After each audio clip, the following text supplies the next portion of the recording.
1991 KGWD Hijacking.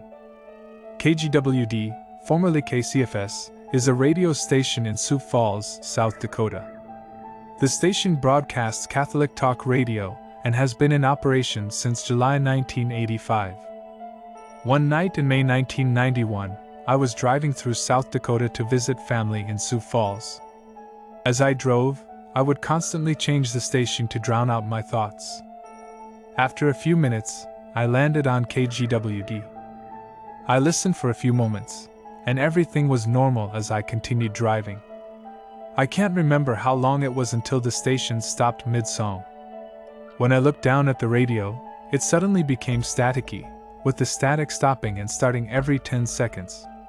When I went to change the station, the static stopped and cut to a man with a deep voice.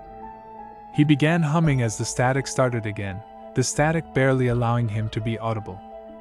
I wanted to turn it off but was too curious to do so, as the man stopped humming and began speaking. The static began stopping and starting again, and due to the noise, I was unable to make out what the man was saying. The words I could make out were, "Awaken, seize," and "must." I was unable to make anything else out as the man was replaced with Gustav Holst's The Planets, Op. 32, Jupiter, the bringer of jollity. As the music continued, I started getting a headache due to the static, which had gotten louder and louder, nearly drowning out the music. Loud tapping sounds began playing in a pattern. The tapping and static intensified until the music was no longer audible, then abruptly stopped. The station went silent for around 20 seconds as I quickly moved to turn it off. However, a gut feeling told me to leave, and the feeling grew stronger as my hand approached the dial. I became nauseous and came to a halt as soon as I touched it. Following the silence, a loud beeping tone began to play for 12 seconds before abruptly stopping and returning to silence.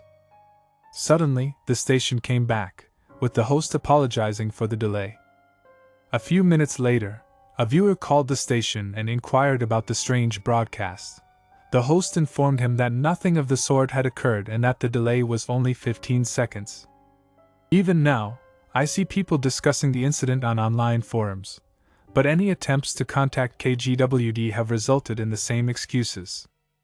Whoever is responsible has obviously never been caught, and with the amount of excuses, I'm starting to believe it was a mass hysteria. Hopefully one day I'll have some real answers. Until then, goodbye.